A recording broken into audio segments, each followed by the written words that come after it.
So hi, everybody, and a warm welcome to episode 141 of Level Up. 60 minutes, of course, of live Q&A, where your questions really do drive the show. We have Adriana, I think, and Ella over in the chat, or it may be Shanice, actually, this morning. We'll see soon.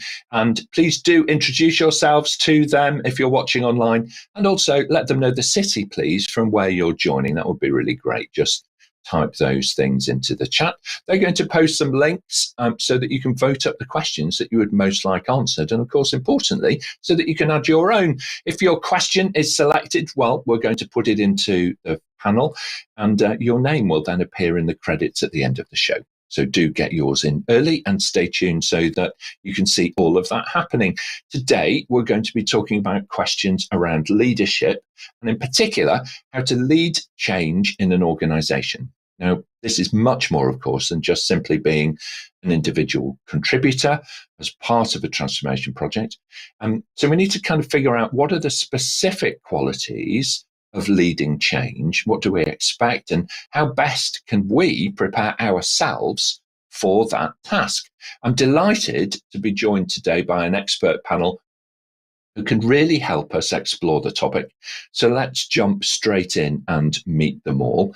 First of all, lovely to introduce you to Lauren Farinas, who is developing her career over at One Signal with creativity and real flair.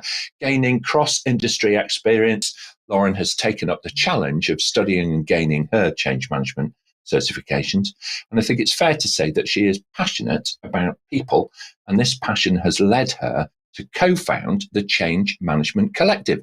So welcome to Level Up, Lauren. Lovely to see you. Thanks so much. I'm super excited to be here once again, and I'm really looking forward to today's discussion. Absolutely. Thank you very much indeed. Chris Bevan joins us. He's the executive chairman and partner over at Provac here in the UK. In his career, he's led complex change and transformation programs pretty much all around the world, really, the UK, the US, across Europe and so on. And he leads by example. He heads up his own change consulting practice. He's a mentor with Suchitra, and really good to have you back on Level Up. So welcome, Chris. Good to see you. Thanks, Nick. Thanks for the welcome. Looking forward to a lively discussion. They usually are on a very, very important topic. Absolutely, that's certainly true. Yeah, Ron Leeman is the founder, of course, and the owner over at the Highway of Change, where he delivers a range of one-to-one and small group services to help people cut through the rhetoric and really focus on addressing real issues in real time. He is, of course, a regular contributor here on the Level Up panel. So welcome back, Ron. Lovely to see you. Thank you very much. I'm glad to be back. It seems like I haven't been on the Level Up series for ages, but then it's only been a few weeks, I think. But I'm glad to be back.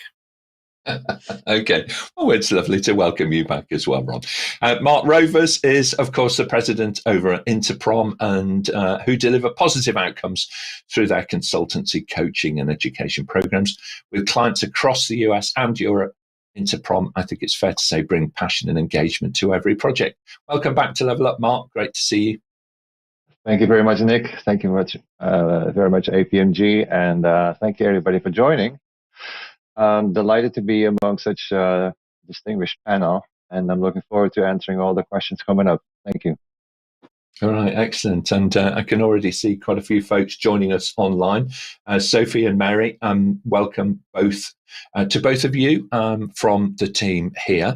Joining us today and completing our on-camera team is Suchitra Jacob. She is, of course, our question master for today, and she's joining us from Bangalore in India. Hi, Suchitra, how are you today? Back again? Sorry. There we go. Good to have you back again. Good to have your audio back again as well. So that's really good. Excellent. Thank you so much indeed. Well, look, we've got a lively event already building. So I think we should jump straight into it, Suchitra, if we can. And let's have our first question for the panel. All right. To start us off, we have our first question from Falco Werner, who asks, why do we talk about change leaders? Isn't life always changing? So what's the difference between a leader in general and a change leader? Okay, all right. Ron, why don't you start us off on this one, please? Life is changing all the time, as is work, but changes in life are slightly different than changes at work. Because changes in life, you actually make the decision yourself, so the change is far easier. Because you've made that decision. Changes at work have been made on your behalf, so it's a little bit more difficult. And I think the situation there is that you need somebody to actually lead that change at work, because it is not actually you yourself that's instigated it. What's the difference? I'm not really sure there's much of a difference. A leader is a leader. I think the leader at work, the difference will be that they are leading a specific change that has been foisted upon their organisation.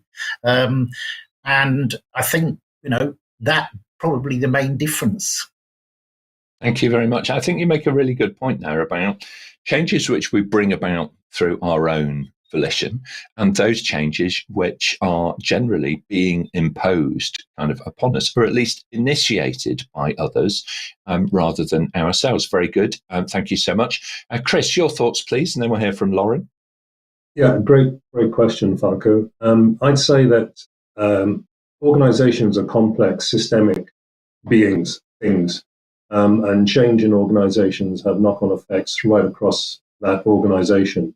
Leaders of the business or leaders of the organization have a certain focus, which is delivering today or delivering in the medium term.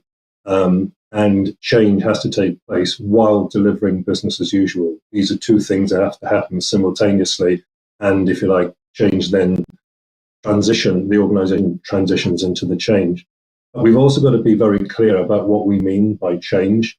In my sort of career, we've developed sort of 3 levels of change. There's continuous improvement, which is when your current operating model supports your strategic ambition, but it needs to be more efficient. Then there's one-off change or sort of major change when the current operating model supports the ambition, but needs to be more effective. Then there's transformation, which is the current operating model does not support your ambition and you need to transform it. Now, these are complex sort of things that have to be done. And somebody needs to own that change and orchestrate that change right across the organization. If you're leading the business today, you can't also lead that change or that transformation at the same time.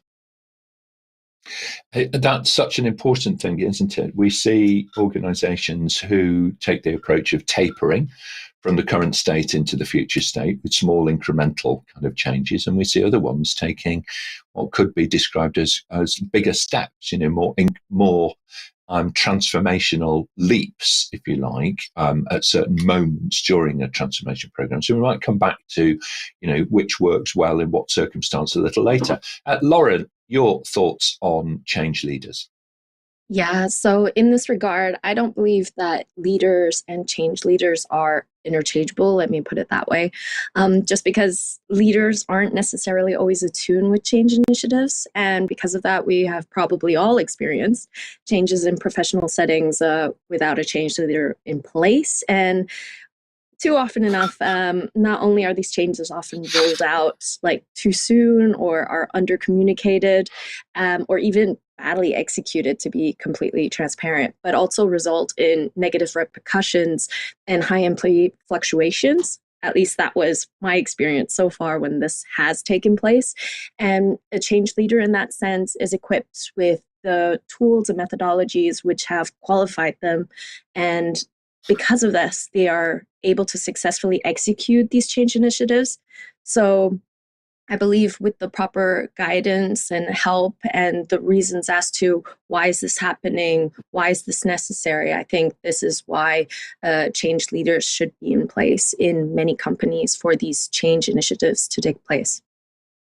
I think you make a really good point about, just because you're good at leadership doesn't necessarily make you equally effective as a change leader. And I think we've seen evidence of that recently with very well-known personalities who are heading up innovative tech organizations. And then they acquire another business. And then it seems to go horribly wrong very, very quickly. So I think that you're right. You can be truly amazing and inspirational in one leadership setting, and then equally out of your depth in another.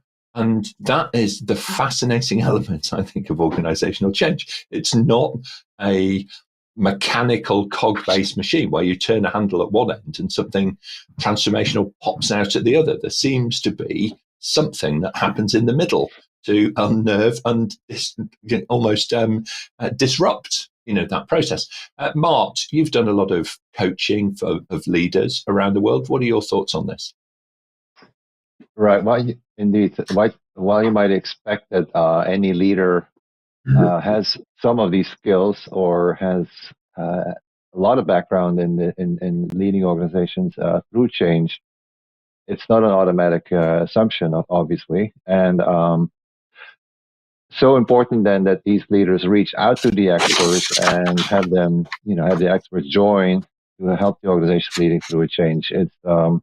It's a very common combo, so to speak, combination of as in a leader that is then joined with a change leader, so to speak.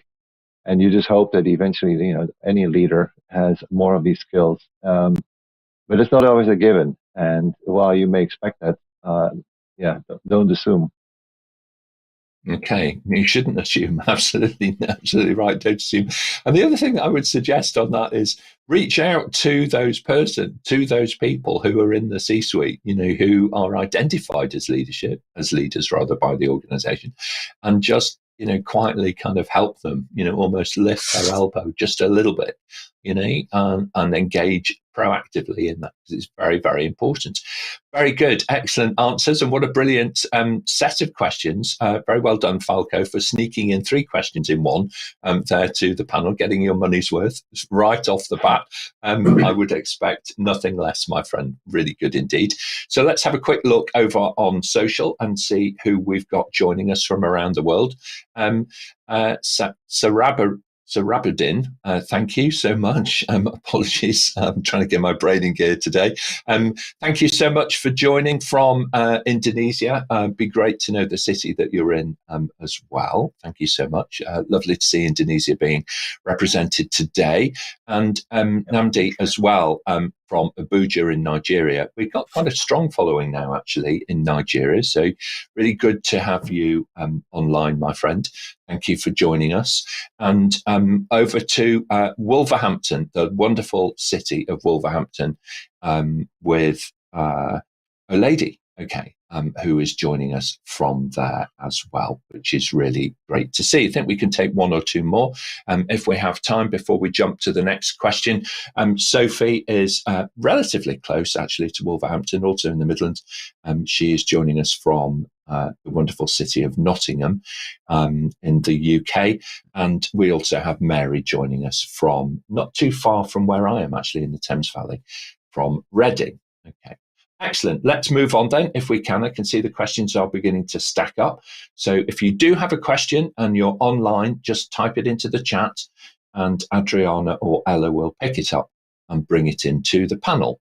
Suchitra, next question, please. Question from Daniel in Sydney.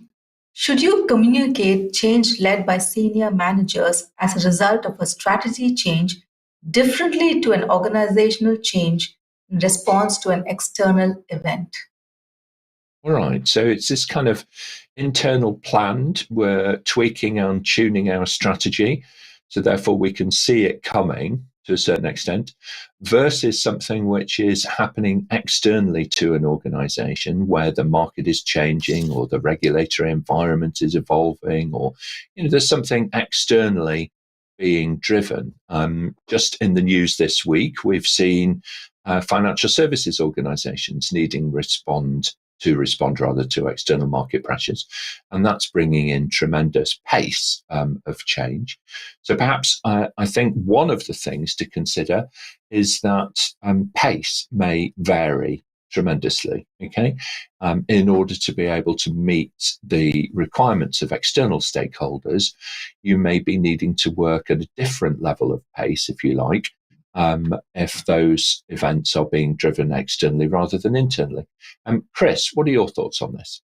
I think this is a lovely connection to the last question. Communication is such a complex sort of area that you need experts to work out the strategy for communication.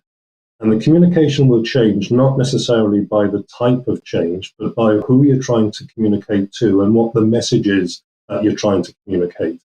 Whether it's, usually change is kicked off by a town hall meeting where the chief executive has a deck of 70 slides and just tells everybody what's going to happen. But change has to be, communication has to be transmitted in a mode that people will receive it, and people will receive on different frequencies. So it's not necessarily on the scale of the change, in my experience and my opinion. It's what message you're trying to get out, to whom, and what you want to do, them to do with the message you're trying to deliver. That's what drives how you communicate, not what the size of the change is. Thank you very much. It is. It's such a good point, isn't it? That stakeholder engagement element. It depends who it is your audience is and who are you trying to talk to. That could well be, good point. That could well be the thing, if you like, that shapes those comms. Ron, what are your thoughts? Communication, I fully agree about the complexity of communication nowadays with all the different channels we've got, the different levels of detail we can go down to. If we want to send something by email or whatever, then there's another level of detail if we're sending it by a chat app or whatever. But I picked up some interesting research the other day about how stakeholders would like to be communicated to. And apparently, 75% of stakeholders prefer business leaders, that's CEOs, executive managers, whoever sponsor, to be the preferred sender of organizational messages. So the organization is changing, or this is changing, etc. However, on the other side, 70% of stakeholders prefer supervisors. So of their supervisors to be the preferred sender of personal impact messages. So there's a clear relationship there that, about who the sender is, and who they should be sending messages to. It is an important thing to be able to have your line management working with you and marching in step with you. So if you're announcing significant change that has not yet been cascaded and understood through a management organization, you have to accept that you need to move pretty quickly to fulfill that gap. All right. If, on the other hand, you brief the managers ahead of briefing individual contributors, then you risk losing some of the impact, if you like, of the communication, and you can end up feeling with some people being left out, and that they play an important role as an individual contributor, and why did these people know this before me, and all of those kinds of things. So I'm not suggesting that there is an ideal way of doing this. It's just a necessary part to humanize the messaging, so that you have your immediate line manager is going to be the person that you're going to talk to on a more perhaps personal, basis about what the impact of the change could mean for you. Lauren, what are your thoughts on this? I absolutely agree with what you've just said. In addition to that, I find, especially when you're communicating these changes, I've seen companies do something interesting where, let's say you have a specific channel that you communicate to your employees to, let's say via a weekly newsletter, and suddenly they communicate this over a completely different channel, which is totally new to the employees, where they're just like, I didn't see this communication. Where was this? And they're expecting the employees to kind of be aware of different channels that are actually not properly in use within the business itself. So I think it's also incredibly important to communicate these changes over the actual used channels within the organization itself, because every organization communicates differently to their employees. So based on that, I wouldn't suddenly change it up to an email if they've received it over chats or newsletters or anything like a bulletin board or anything like that. So I think that is incredibly important, and also the frequency of these changes being communicated, because once it's under communicated, you can't just expect employees to be like, oh, okay, so in the next 3 months, this is going to happen, because everyone's in their working life and people tend to, oh, well, everything's going the same way as it is. So this change, you need to continuously like promote this change is happening, and also basically, be like an advocate for this change, whether as a line manager or as change agents even. It's such a good point. And nowadays we have the ability to embed rich media in so many different messaging platforms. It was the case, to Chris's point, that in the past you would have, senior leader, announced to everybody at the same time. So everybody would be in the town hall meeting, either physically or virtually. Everybody would hear the same message at the same time. There's real merit in setting out your flag, staking your flag in the ground, saying, this is the direction of travel. This is what we're going to do. And this is what our expectations are of everybody. But then you also have these more informal networks within organizations, and, people to whom colleagues will look to guide. They act almost rather like the sailboat. They act effectively as the surface below the water that stops the sailboat from being pushed sideways and actually allows the sailboat to travel in the right direction. There are people in every organization who act in that role and provide that continuity and that certainty for their colleagues. Mart, final thoughts on this, and then we'll move on. Just quickly, I'd like to insert in these great answers, by the way, the whole idea as far as the external communication and get media involved. My mind immediately went to this crisis mode that you're in, where in the strategy change you may have all the time to prepare and get all the right message and so on, but when there's an external event and there's a crisis going on, there's much shorter communication lines. Maybe you have your A team involved in getting all the messaging out internally, externally, and even more, as I said, with the media involved. That's a whole different ball game, so to speak. When there's this external event, you have to respond to it right away. So the timing and the time aspect is, I think, totally different in these scenarios. You're so right. I remember during the crisis that was caused by, do you remember when a certain oil company drilled a hole in the Gulf of Mexico and ended up with all the oil leaking out? And at one point during that crisis, the leader of that organization said that he sincerely hoped that he could have a bit of time off over the weekend or something like that. He'd had bit of a hard week, and it was the most inept. It was one of the most inept things. A very human thing to say, I have to say. It's a very human thing to say, but not possibly the best way to manage your external and stakeholders who are looking at livelihoods and huge, natural impacts on the environment and so on and so on and so on. Just to say, I'm a bit tired and I want to go home now. Probably not the right answer to give just at that moment. I am paraphrasing, by the way. I'm sure that it was said more eloquently than I have just remembered it. All right, very good. Thank you, Mart. Really good points. And what a brilliant question, Daniel. Thank you very much indeed for putting it to us. Internal plan versus external imposed, two very different sets of circumstances. Thank you very much indeed. Suchitra, I can see the chat is really active, so I think we should press on. Let's take our next question, please. The next question is from Charlotte in Manchester. Where should I start to become a change leader?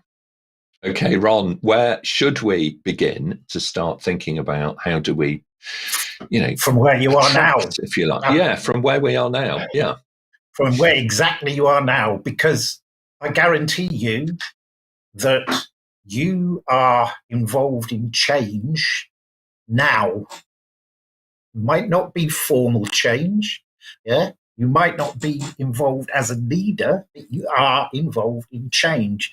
And it's important that if you are involved in change, is to soak it up, soak it all up, because you will then get the necessary understanding of what change is all about. Yeah, and that is what you need as a first starter. You need to understand change before you can become a change leader. So soak up the fact that you are involved in change straight away. It doesn't matter what you're doing. Yeah, people would always ask you to do something else that is different from what you're doing now. Soak it up, understand that this is change, and then develop that through to becoming a leader. Okay, thank you very much indeed. Chris, your thoughts? I'll give a personal example. My route into change really came from, I started off mainly sort of in project management, moved into program management, got so frustrated when we were mainly delivering technology, but we weren't delivering on the business case that was set X months, maybe years previously, which set me on a journey of finding out why.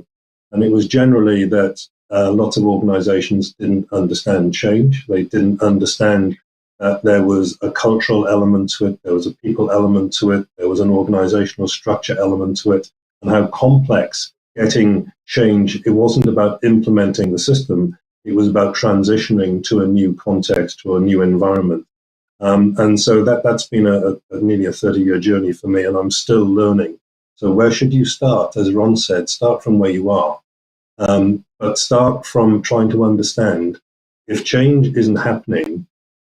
People like McKinsey and Bain, they produce a report every 2 years and they alternate. And the same thing comes up. 70% of major complex change programs don't work. And that's been happening for the last 30 years. So for goodness sake, if we've got to understand change before we can start to lead change, before we can start to implement and transition to whatever the change is. Yes, as Ron said, start from where you are, but learn. Understand what change really is, and understand that it's the people that implement change, not the system or the method that delivers the change. Okay, so you've said quite a lot there, Chris, and I know that other panelists want to kind of jump in. So we may well come back to you just in a moment. Ron, let's hear from you, and then we'll hear from Lauren. I just, when I put my fingers up at a cross, it was because of the 70%. I think you might know, Nick, that I am, I think I'm kind of known as a 70% man, because that 70% figure is total and utter balderdash. It never existed. Yet now it is in folklore. So all I would say is, if you're in change and you want to become a change leader, never, ever, ever use the 70%, because it's been debunked so many times, it's unbelievable. It's even been debunked by the Oxford Review briefings and various other people. And it kind of, how can I put it, gets my back up a little bit every time the 70% is used, because it's just a figure that has been plucked out of the air. So sorry about that, but I had to get that in. That's all right, no problem at all. I do think that you're correct in the sense that there are a lot of these things which move from being, if you like, statements through to be they take on a life of their own. So it is incumbent on us to be able to, look out for these things. At the same time, I also, kind of think about what Chris was saying, is that the importance here is not so much the statistic itself. The importance here is to consider how, as an organization, are we setting ourselves up to succeed, or are we actually setting ourselves up to fail? One of the most common, and I can only speak from my own experience as a change management consultant, but one of the most common mistakes that the clients made and I made as a change management consultant in my career was to assume far too much. And we assumed that the organization would come on this journey with the same passion and excitement that the project team had.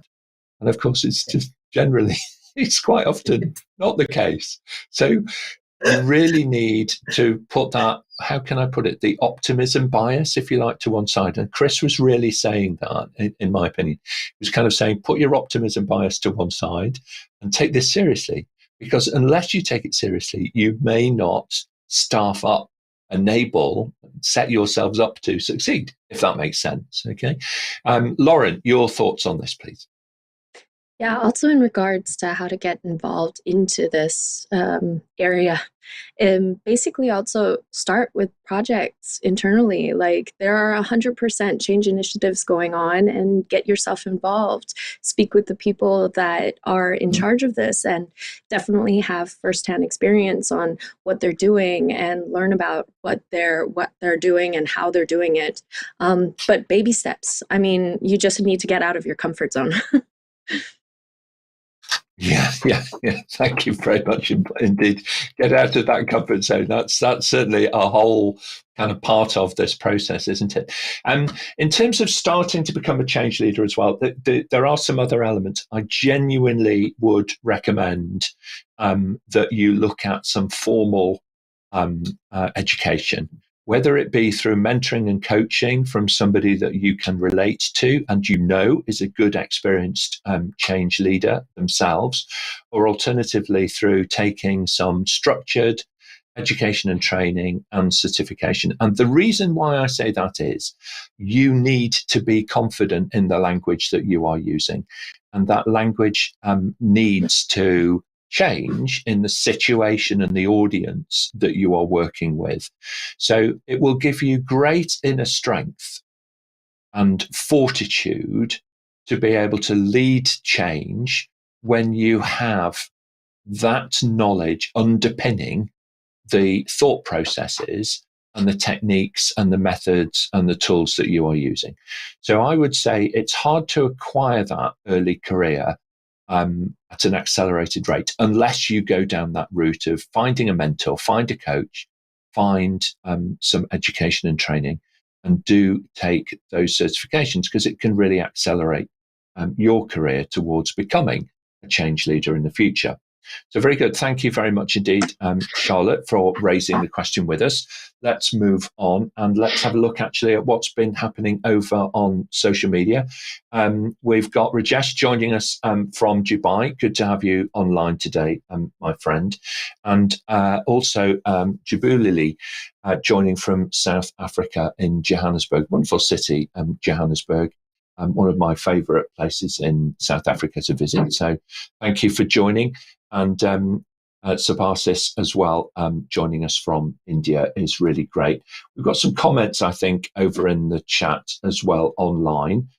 People kind of coming back and talking to the panel and reflecting on what the panel are actually saying. Deepa's comment there talking about the relevance of change management and thinking about how these might fit into the way in which you manage projects and programs is a very important element, because you're trying to dovetail in the work that you are doing alongside colleagues. So thank you, Deepa, for giving us those insights and those thoughts. It's really good.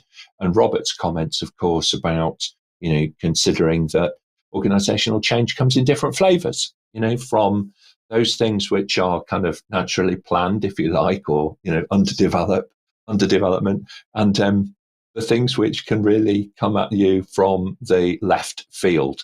So, and I think a technical term there from Robert, unless you understand human behavior, then you are toast. Fantastic. Thank you, Robert. I'd like to add that actually into the, if there's anybody watching and listening who manages the change management frameworks, let's add toast, into the lexicon for people to be able to consider, because it's a good word to use. Thank you very much, Robert. Brilliant. Let's move on then. Finally, we'll welcome Ijeoma from Aberdeen in Scotland, but I think we should press on and take our next question if we can, Suchitra. Thanks. We have a live question from Namdi Waiwu. Change may cause scope creep. How can a change leader effectively manage this? Well, this is most definitely a collaboration between the change leader, who may be a key influencer here, and the project or program manager, who is responsible for the delivery, if you like, of the transformation program overall. Chris, in real life, these leadership roles very much dovetail into each other. Sometimes they're performed by the same person. Often it's good to have separate people. How do you see that working in your experience? It's a bit of a dilemma because project management is about managing the scope. Change is about learning as you go on the journey. And what you think you're going to start with isn't what you, even 3 steps down the road, end up with. And so scope creep, I would rather use the term do by learning. You're learning about behavior, you're learning about people, how people are reacting, and you have to be able to change your own sort of approach or modify your own approach as you're going through the change. So I think if we call that scope creep, that doesn't really describe what that change journey is. Now, scope creep from a project point of view, usually has sort of more resources involved, more money involved. But this is part of the problem of that first question about sort of leading change. Shouldn't all sort of managers be able to lead change? It's understanding the dynamic of what's happening in the change, which is very different to trying to manage a scope as a project or a program manager. So you have to look at them in through different lenses, in my opinion. It's interesting, isn't it? Because I agree with you. The phrase scope creep sounds negative, okay, right from the outset. And I do think that, there are elements of, as you say, learning from the reality that just because it's on a Gantt chart that we're going to get this done by then, or just because it says this is the scope and this is not the scope. All good projects, all good programs, all good portfolio managers look at the reality and review and consider and so on. So if there's something that's going to impact that critical path that needs more time, needs more resource, needs more energy, I don't necessarily see that as a negative thing, because you're about trying to deliver benefits ultimately. And if the benefits can't be delivered because you've not paid enough attention earlier on, then after all that, you may be contributing to the problem rather than the solution. Good point. Very well made. Thank you, Chris. Ron, your thoughts on this? It's kind of trying to understand the context of the question, because it just says change may cause scope creep. First of all, I'd argue against that. It's not change that causes scope creep. It's probably the underestimation of complexity of what the project is delivering that causes scope creep, because all of a sudden in the middle of the project you find all of a sudden, oh, we forgot about this piece of this piece of the solution. So the other side of the coin is, if you mean scope creep in context of, say, business readiness, so as a change manager you measure business readiness, and you're finding that the business are not ready, so you are having to say to the powers that be, the steering board or whatever, that the business will not be ready. Why? Because they're not getting the communication they need, etc., etc. That could cause scope creep. Scope creep in the context of, well, it may delay the project, but it is arguable that anybody ever takes any notice of the change manager when it comes to actually delivering go live. Because from a personal perspective, I've been involved in projects where I've delivered a message that said, sorry, I don't think you're ready to go live because the training was not effective, etc. And I've just been told, it doesn't matter, we're going live anyway. So I'm kind of not quite understanding the question, because I don't think the change leader is the person that manages the scope creep. I think it's either the project manager, the program manager, or the change manager that manages the scope creep. Yeah, it's definitely a partnership. It's definitely a partnership, and I think that you have an influence, most certainly as the change leader, over how it is managed, but you're not necessarily a decision maker. All right, in all of that, you're absolutely right. Mart, final thoughts on this? I would say to this question, change, is inevitable. Also, when you go through a change program, changes will happen. So during a change program, there will be changes. They may happen. They may come up. So lead with confidence and build trust. I would say that would be a way to manage these, because expect that this will happen. So it's just part of life. It's a good point. If you are at the point in your project planning where you have zero contingency left, then perhaps consider that as being, an error on the side of trying to predict the contingency in the first place. So we do need to learn those lessons, don't we? And we do need to think that, how adaptable are we during the delivery of a certain project? Very good. Let's move on. We've got lots of questions. We've got a very active audience today. So Suchitra, if we can, we'll have our next question, please. We have the next question from Manoj. How best can the change lead engage positively with people to use a new agile mindset during the journey of change implementation?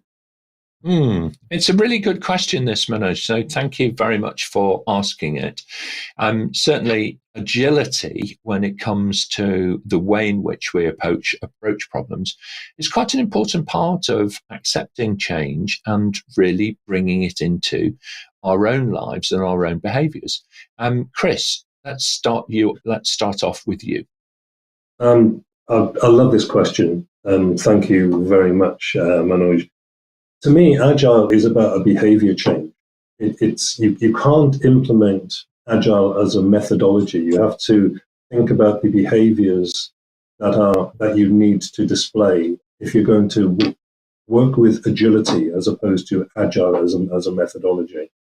And we talked about the complexity of change right at the beginning.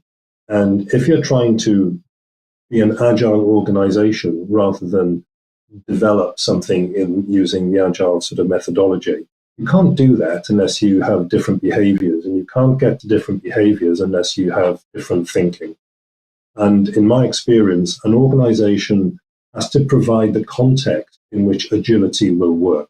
So this is about a business change, to be able to work in an agile sort of way, to be able to behave with agility, to be able to think like agility.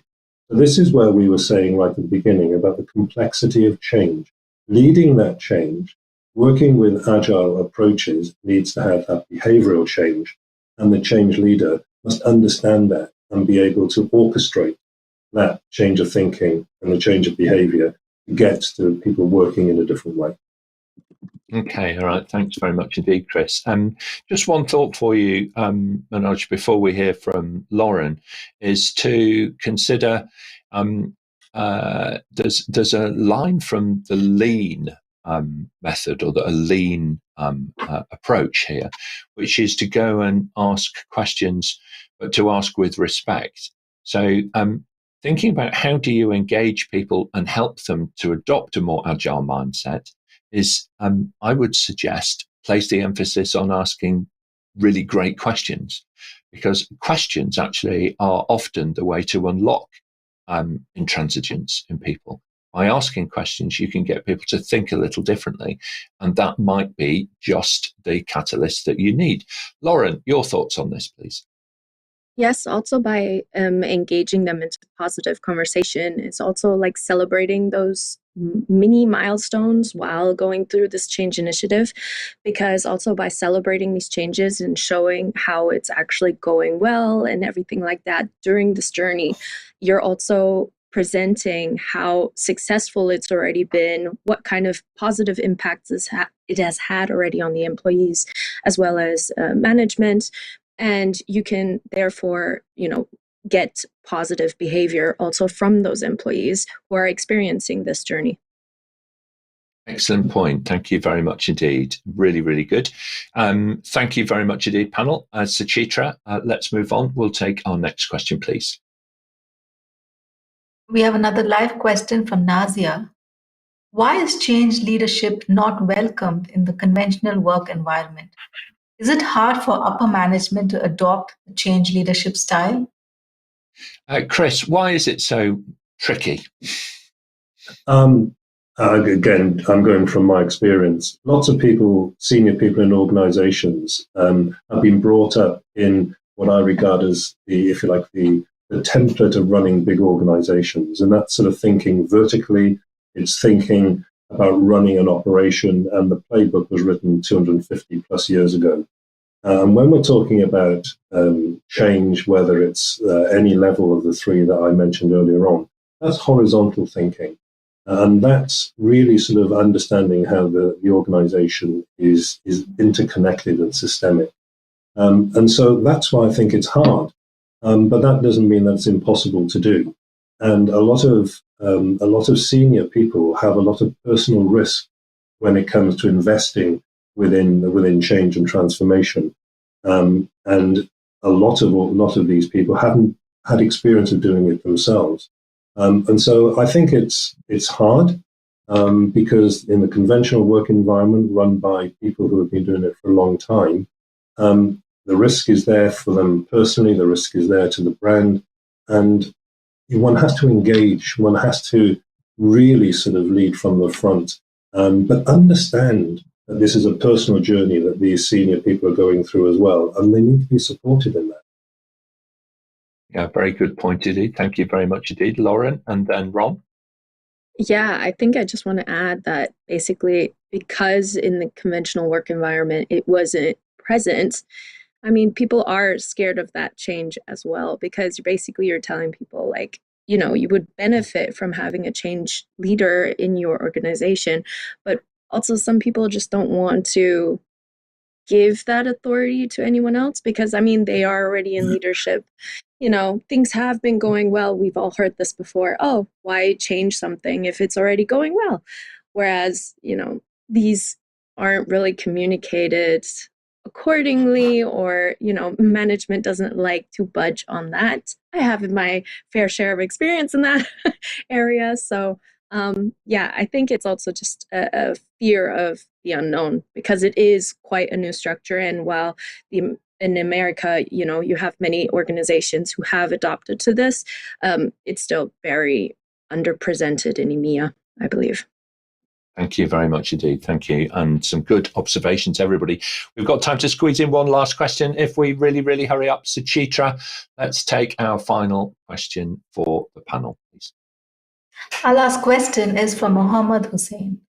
Do you have any learning resources on how to become a change leader? Ideas, learning resources, what would you recommend? Websites to go to? I'll start off. There are plenty. I would look at the Agile Change community. It's very, very relevant at the moment.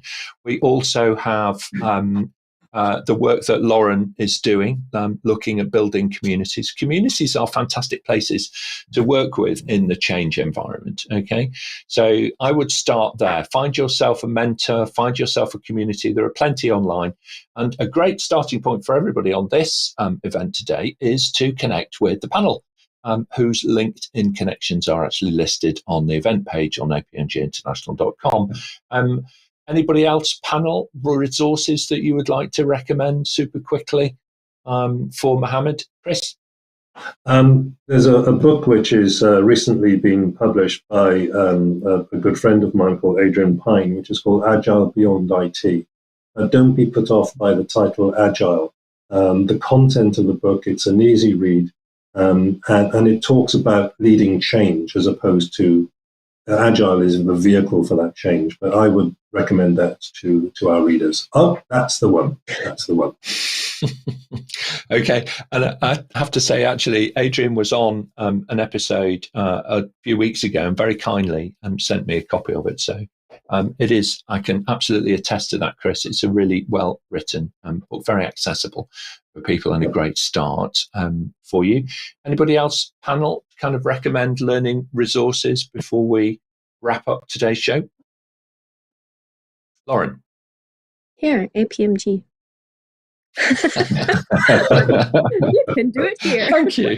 Thank you, Lauren. Thank you very much. It is a really good point, isn't it? The whole point about APMG, of course, is that we have communities all around the world, all right, for you to be able to access and join in with and tap into.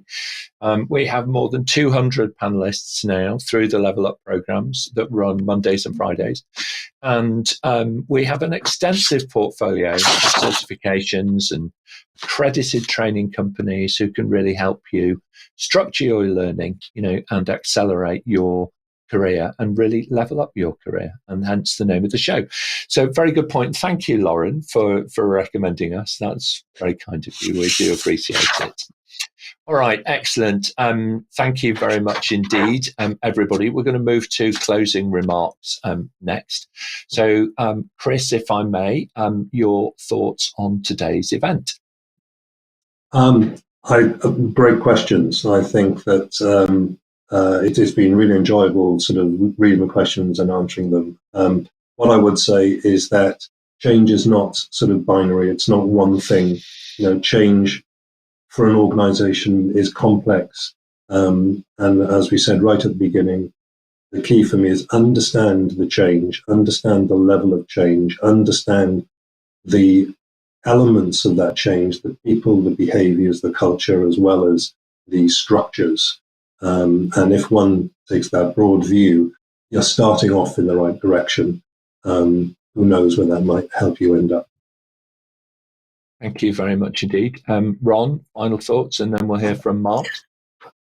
As ever, great question, great audience. Loved answering the questions, even if they were slightly off the wall, but then that's me. What can I say? I'll be back for the next one, and the next one, and the next one. Thank you very much indeed. We got some lovely comments as well in the chat today. It's fairly active. So I just want to give a bit of a shout out to Robert, who's made a very strong contribution throughout the show. Thank you very much indeed, Robert. Some good coaching tips as well there, actually, about thinking about the language that we use to refer to different things. And Esteban, as ever, joining in, okay? And saying, we need to be true to ourselves, if I'm paraphrasing your comments, Esteban, just by saying, be yourself, be authentic. As somebody once said to me, everybody else is already taken. So you need to be yourself. Don't try and pretend to be somebody that you're not. Really good point. Very well made. Thank you so much, Esteban. Mart, final thoughts on today, and then we'll hear from Lauren. Indeed, great questions and wonderful answers. I think I also, again, learned from the panelists, as hopefully also the audience did. So thank you for that. How to become a change leader. It's filled with opportunities. So in other words, definitely a career path I would pursue if you're into this, because the opportunities are just tremendous, because change is vital and it's never ending. Oh, absolutely right. Thank you so much indeed. And thank you, Jabalili, for your kind and generous remarks. We really do appreciate it. Lauren, your thoughts on today's episode, then we'll hear from Suchitra. I had so much fun. Okay. No, I had a lot of fun. It was a great set of questions and great panelists overall. So I was really happy to be part of this one. And I hope to be back in the future as well. And for anyone who's really considering and going into change management, dive head first. Like, literally, you will make mistakes along the way. Don't get me wrong. You will probably experience imposter syndrome along the way. But really embrace it, because this is exactly where you're going to get that experience, and this will make you more of an expert in that field. So don't be afraid of making those errors. We have all done them. We have all experienced them. And literally just be confident in what you're doing. Like, really, no worries about it. It's a very good point that you make. We do question ourselves. Excuse me, we set the barrier very high, I think, on ourselves. And so that sense of, can I really say these things, does come up from time to time. But by relaxing and by asking questions rather than making statements, you can overcome that imposter syndrome and ensure that you are actually becoming the catalyst that helps others to change. Right, so I completely agree with that, Lauren. And if we were looking for a great example of somebody who's done that already in their career, it is you. So fantastic shout out. So thank you very much indeed. Suchitra, your thoughts on today's episode? I enjoyed the show, Nick. A special thank you to our panelists and our viewers, especially our live viewers, for sending in questions. And just a special shout out to our viewers who want to become panelists. We have posted a link in the chat. Please use that. We would love to have you join us. or get in touch and we'll advise you. Okay, excellent. Thank you very much indeed. To everybody, on behalf of the team here at APMG, thank you very much, panelists. And as Suchitra has said, thank you to our producers, who are everybody who's online. You make the show. It's your questions. After all, the entire hour is driven by you. Now, over on our website, you can, of course, search for answers to all of the previously submitted questions. There's more than 1,500 of them over there, and connect with more than 200 experts from around the world. Don't forget, you can listen to the audio version of the shows on your preferred podcast platform. Just search for Level Up Your Career with APMG. Take a moment, please, to like, comment, share, and subscribe. Sounds a lot, but it doesn't take very long, does it really? Especially the videos on YouTube, please, because it helps others to discover our content as you have discovered it. So that could be your change leadership moment today, to actually do that and help other people find their way to the Level Up series. Looking forward now, on Friday this week at 2 p.m. GMT, we're going to be looking at careers as a PMO specialist before moving, if you like, into how to build a career as a project manager. So PMOs, project management offices, are highly related and very closely related to project management, of course, and those two worlds are, stitched together from top to bottom. So PMO specialists this Friday, 2 p.m, and then project management as a subject by itself on Monday morning at 8 a.m. GMT. For colleagues in Poland, we've got an exciting opportunity coming up. It's a local language show on the 31st. I don't speak Polish, so Sabina Bianeka, who runs our business in Poland, she's going to be in the chair, and she's going to be leading a panel discussion on how to explore really the world of design thinking and think about how design thinking can really help you deliver real innovation in your organization.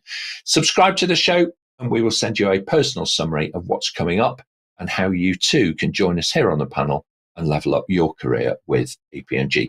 Thanks very much, everybody. We'll see you next time.